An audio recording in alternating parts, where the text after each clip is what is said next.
Here we are, the first elimination game for the America Leagues. And of course, the two fan favorite teams are the ones fighting not to be eliminated first. SEN is looking to bounce back from multiple losing seasons. So far, they've had a fantastic preseason showing. And they claim their first trophy in years!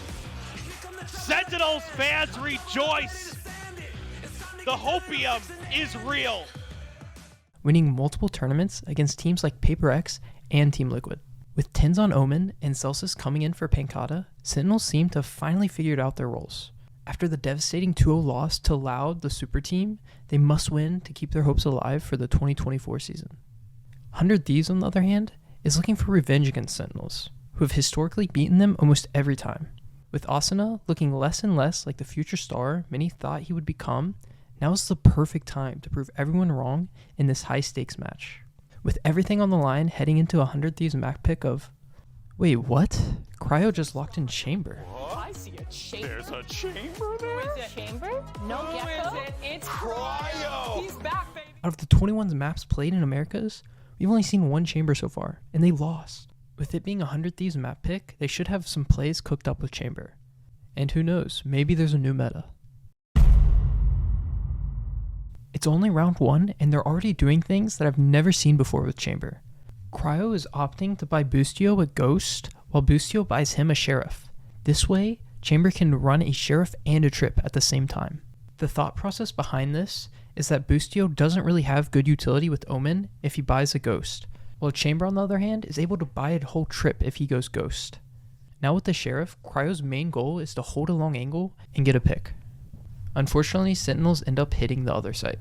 Spike, we planned it momentarily, but with the door opened up, Cryo a chance for him to really do some damage. Slipping through and past, but can he find this one? Kills Elsis. He's low enough, buying time for the rest of his team to get into position. The damage done to him. 29 health with a triple face. Only gets it done. Leave it to the one player now. All up to Boostio. Look at this setup. Inside a low smoke towards the ground. What is going on here? Doubled up. Could Boostio possibly make anything happen? Not giving too much away at all, so Sentinel. After losing the gun round, 100 Thieves was forced to save. We can see that Cryo wants to opt next round as he's only buying 3 Headhunter bullets. The main goal on these eco rounds is to get some sort of advantage against the enemy's weapons, whether that's a mana advantage or playing off angles. Cryo chooses to play an off angle B main, one of my personal favorites, but Sentinels somehow get the perfect read and ping his exact location before even pushing. This results in a flawless round by Sentinels. Prowler, oh my! Tends just deep in across there, and they are just going to be finding these cheap and easy kills. A little bit of extra money granted with the door opened up. Asuna distracted, doesn't know which way to face. Only one player left. After dominating with the op for the past few rounds, he was finally forced to use his Tour de Force. With Tour de Force, you should always be more aggressive than you would be with an op. Since Tour de Force cannot carry over into future rounds, you've put no money into the weapon, and also enemies can't pick it up, dying is not considered that big of a deal. However, Cryo took this too far. Opening the door here is going to push Cryo off the angle. He pushes forward. Surely. He's got a rendezvous at his back still, I believe. He can force himself to play aggressive! Angled opened up. As soon as the door opens, you gotta leave. That's a mad play. That is mad. I'm not sure if he thought he was hidden behind mound when they opened door or what, but it was just a misplay. After calling a timeout, 100 Thieves is looking to force buy. Cryo has to find a kill to give his teammates Vandals. However, once again, there was a huge miscommunication between him and his teammates. Yeah, but Yoda trying to block this one off. It's slightly off here. TP's all over the place second. Just on top of him. He peeked before the Fade Eye went off, causing him to be exposed to all the angles without getting any information. 100 Thieves ended up losing the round, causing them to go on eco the next round. In this round, you can see Chamber leave his TP range in order to deathball with his teammates, which isn't inherently a bad play. Just keep in mind, if you plan to push, you don't have to use default TP positions. You can change up your TP to allow for aggressive plays like this one. Opening seconds, the exchange of util here, but this is of course just the eco kill. Stinger though, still some danger towards it. And returns though. With man and gun advantage, all Sentinels have to do is stick together and methodically clear the angles. just get a bit of a handle on Ten's like, dude, can you just play the percentage play? And he's like, no, I'm actually feeling it, and I'm just gonna go run around and kill everybody. Plant the spike. One enemy remaining. Boostio lined as a bat. 100 Thieves finally have weapons, and they're currently on a 3-round loss streak. Cryo is able to buy an op and plays one of the best setups for early map control in A main. Unfortunately, one of his teammates get one-tapped while jump peeking.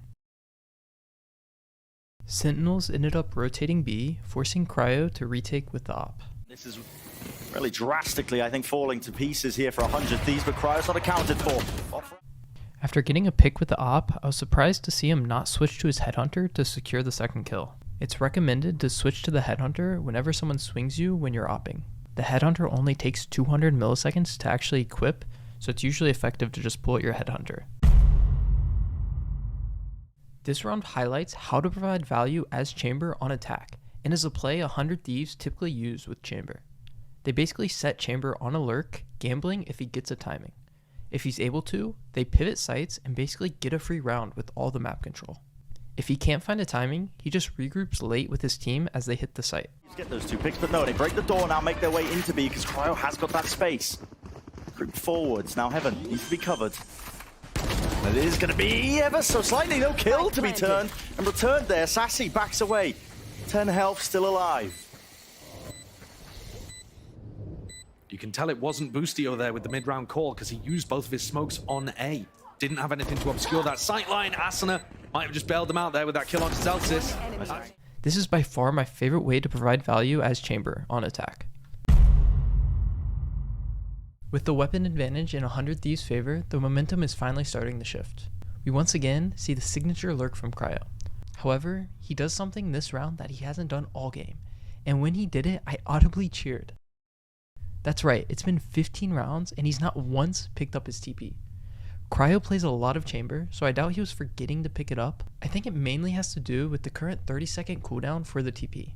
Out of the 15 rounds, there are only 3 rounds that stuck out to me where if he picked up the TP, he would have had it again for site retake. Even having it for site retake is not that good because the time is already ticked down as you wait for the cooldown, so if you TP, you run the risk of not having time to defuse. On attack, having the TP for post plant is much more effective, which is probably why this is the first time he's picked up the TP. This is a huge agent design flaw that Riot needs to fix. The whole point of the cooldown is to have multiple use scenarios within a round. However, Riot instead has decided to reduce the cost of the headhunter bullets, which Cryo only used 1 time on attack side. He chose to use both the Stinger and Guardian on rounds where he could have used the headhunter. The decision making behind this was probably because they're down multiple rounds and needed every edge they could get against Sentinels. The rifle, paranoid with a satchel forwards here, but Zekken can't really escape it. A lot more to be done here, but only 2 players remaining. Celsius just might opt into saving this one with the rifle. Tens, TP to try and get out, but no, can't break the tether in time. In the end, 100 Thieves ended up losing to Sentinels 5-13, but I can confidently say that it was not a Chamber problem, as he won 3 out of the 5 rounds they won and provided consistent value. It was just a team diff, as Sentinels are gonna be this year's VCT champions anyway.